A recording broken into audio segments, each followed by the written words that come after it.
Assalamu alaikum. My name is Shanza Ali and my roll number is BP 1650207. I am from 4th Prof Morning. My group number is 24. Our topic is asthma and my subtopic is acute asthma. What is asthma?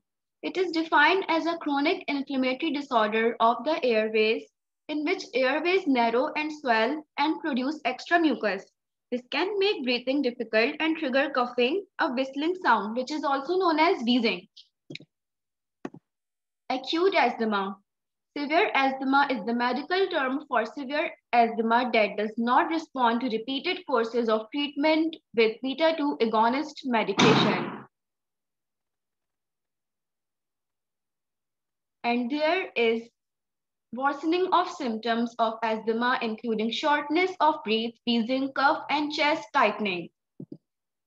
Now we have pathophysiology of asthma. Asthma is caused by a complex interaction between inflammatory cells and mediators. After exposure to asthma participating factor, example aeroallergens, inflammatory mediators are released from bronchial mast cells, macrophages, T lymphocytes, and epithelial cells. These mediators direct the migration and activation of other inflammatory cells, most notably eosinophils. Eosinophils release biochemicals that causes airway injury, including epithelial damage, hypersecretion of mucus, and increased reactivity of smooth muscles. Now we have pictorial presentation of normal lung versus asthmatic lungs. In normal lungs, we have normal amount of mucus, normal lining, and muscles are relaxed. Now, in asthmatic lungs, we have excess amount of mucus, the lining is swollen, and there is tightening of muscle. Now we have causes of acute asthma. If our immune system is sensitive and when we are exposed to certain triggers, then there is a chance of getting asthma. We have some common asthmatic triggers. These are pollen, pets, mold, and dust mites, upper respiratory infections, inhaling cold, dry air, gastroesophageal reflux disease, GERD, and stress. Now, we have management for asthma. The first line treatment for the treatment of asthma is inhaled short-acting beta-2 agonist, which is also known as SABA. Then we have inhaler with a spacer is equivalent to nebulized short-acting beta-2 agonist.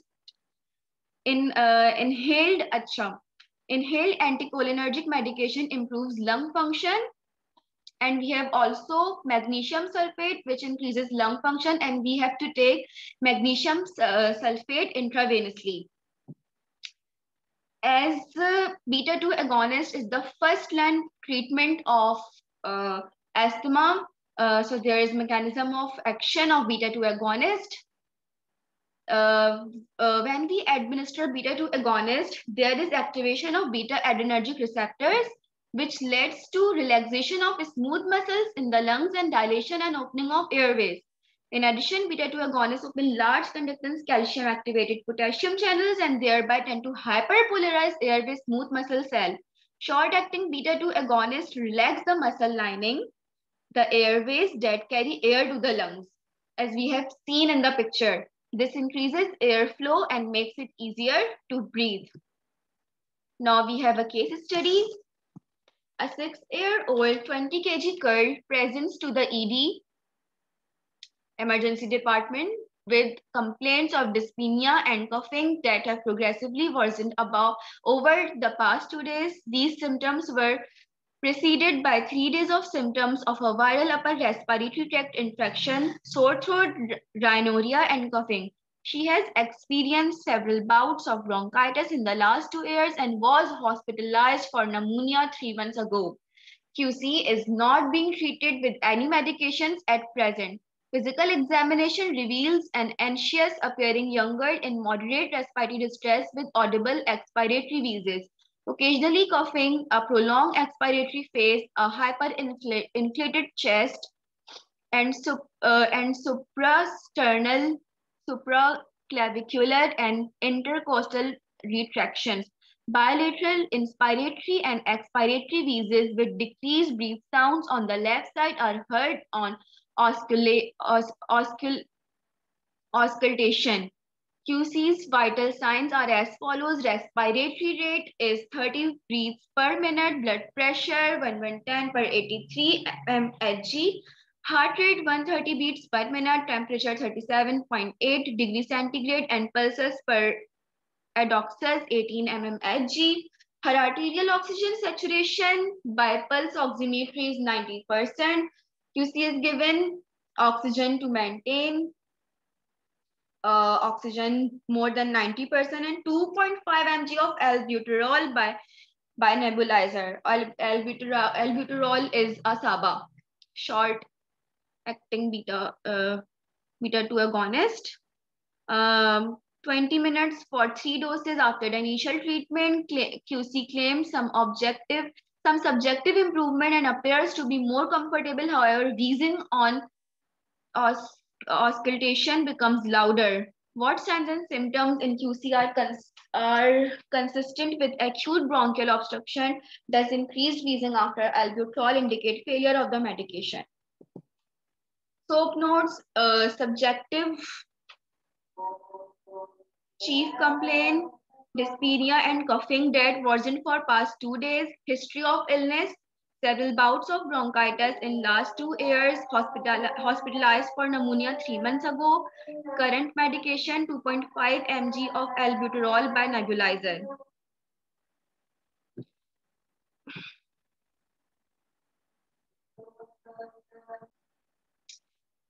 Objective is respiratory rate is 30 breaths per minute. Blood pressure of the girl is 1110 per 83 mmHg. Heart rate is 130 beats per minute. Temperature 37.8 degrees centigrade. Pulses per oxys 18 mmHg. Arterial oxygen saturation is 90%. Assessment: moderate respiratory distress with audible expiratory wheezes, occasional coughing, hyperinflated chest, bilateral inspiratory and expiratory wheezes with decreased breath sounds on the left side are heard. After initial treatment, there was some subjective improvement, but wheezing on auscultation becomes louder. These all symptoms indicate that the patient have acute asthma, which is getting worsened.